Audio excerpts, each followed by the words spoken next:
قال الله تبارك وتعالى في القرآن المجيد والفرقان الحميد إنا نحن نزلنا الذكر وإنا له لحافظون. وقال النبي صلى الله عليه وسلم من سلك طريقا يلتمس فيه علما سهل الله له طريقا إلى الجنة.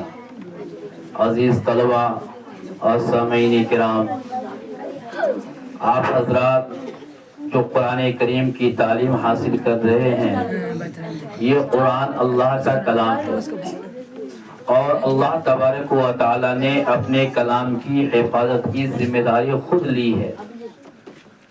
منزل من السماء 4 کتابیں ہیں جو آپ حضرات کے علم میں ہونا چاہیے۔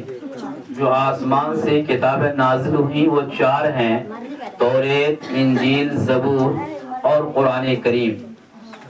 لیکن توریت، انجیل اور زبور ان کتابوں کی حفاظت کی ذمہ داری اللہ تبارک و تعالیٰ نے ان کی قوموں کے سپرد کر دی، جس کا نتیجہ یہ ہے کہ کوئی بھی ان 3 کتابوں میں سے کوئی کتاب من وعن منزل من السماء محفوظ نہیں ہے۔ لیکن قرآن کریم وہ کتاب ہے کہ جس کی حفاظت کی ذمہ داری اللہ تبارک و تعالیٰ نے لی ہے اور قیامت تک یہ قرآن کریم محفوظ رہے گا، من وعن بغیر زبر و زیر اور پیش اور حرکات و سکنات کی تبدیلی کے انشاءاللہ یہ قرآن قیامت تک محفوظ رہے گا۔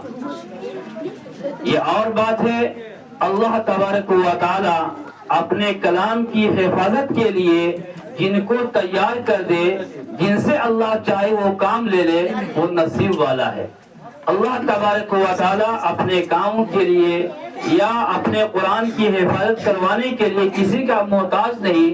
اگر اللہ تبارک و تعالی کسی بندے سے کام لے رہا ہے تو انہیں اللہ کا شکر ادا کرنا چاہیے۔ منت منے کے خدمت سلطان ہمیں کنی، منت منے کے خدمت سلطان ہمیں کنی، منت شناس از بخدمت بداشتہ۔ اگر اللہ تبارک و تعالی اپنے کلام کی حفاظت کسی بندے سے کروا رہا ہے یا اپنے کلام کی حفاظت کے لیے کوئی اسباب بندوں سے کروا رہا ہے تو اللہ تبارک و تعالی کا شکر ادا کرنا چاہیے۔ دوستو، آج کل واٹس ایپ پہ پڑھنے کو ملتا ہے 22 دن میں بچے حافظ قرآن ہو جا رہے ہیں، 6 مہینے میں بچے حافظ قرآن ہو رہے ہیں۔ تو یہ اللہ تبارک و تعالیٰ کا کتنا بڑا کرم ہے۔ اللہ تبارک و تعالیٰ اپنے کلام کو بندے کے سینے میں محفوظ کر دے رہا ہے کہ قیامت تک یہ قرآن کریم محفوظ رہے۔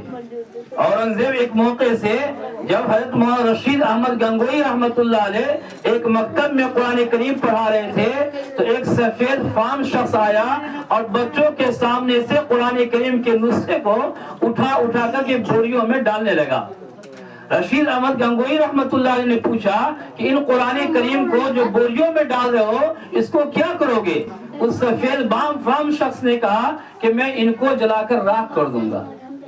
حضرت نے ایک چھوٹا سا بچہ کو بلایا اور بلا کے کہا کہ بیٹے قرآن پڑھنا شروع کرو۔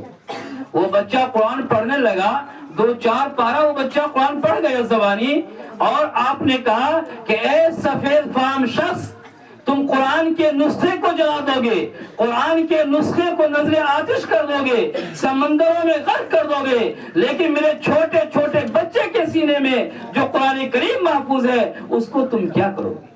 تو دوستو، یہ قرآن کا اعجاز ہے، قرآن کی عظمت ہے۔ اللہ تبارک و تعالی نے اس کے حفاظت کی ذمہ داری لی ہے اور انشاءاللہ قیامت تک محفوظ رہے گا۔ اللہ تبارک و تعالی نے آپ لوگوں کو چن لیا ہے، اللہ تعالیٰ نے آپ لوگوں کو چن لیا ہے۔ یہ آپ حضرات کی خوش نصیبی کی بات ہے، بڑی خوشی ہوئی، بڑی مسرت ہوئی۔ آپ سبھی جانتے ہوں گے، ہمارے مہمان مکرم بھی جانتے ہوں گے، مدرسہ رحمانیہ سپول پورے علاقے کا دارالعلوم ہے، لیکن الحمدللہ اس ادارے میں ہم لوگ خدمت انجام دے رہے ہیں۔ لیکن اس کے باوجود جہاں 350-400 بچے شب و روز رہتے ہیں، قرآن کریم کے جو 7 درجے ہیں، اس کے 7 درجات ہیں، عربی کی 6 تک کی تعلیم کا انتظام ہے، وہاں بچوں کا بھی سننے کا موقع ملتا ہے، پڑھنے پڑھانے کا بھی موقع ملتا ہے۔ لیکن یقیناً آج کے اس پروگرام کو سن کر بہت خوشی ہوئی، بہت مسرت ہوئی کہ آج اس جنگل میں جہاں مکتب کا انتظام نہیں تھا، جس محلے کے لوگ تاریکیوں اور اندھیروں میں ڈوبے ہوئے تھے، تعلیم کا کوئی نظم نہیں، بچے اپنے وقت کو کھیل کود میں ضائع کر رہے تھے، لیکن آج یہ مکتب کی شکل میں جب یہ وجود میں یہ مکتب آیا تو آج الحمدللہ وہ گھرانہ جہاں علم کی روشنی نہیں تھی، آج وہ گھر علم کی روشنی سے منور ہو رہا ہے۔ بہت خوشی ہوئی بچوں کے پروگرام کو سن کر کے، اور ہم بہت ہی مبارکباد پیش کرتے ہیں اپنے مہمان خصوصی کا، چونکہ انہی کی توجہ کا یہ ثمرہ ہے۔ آپ سے میری درخواست ہے کہ آپ خاص توجہ فرمائیں۔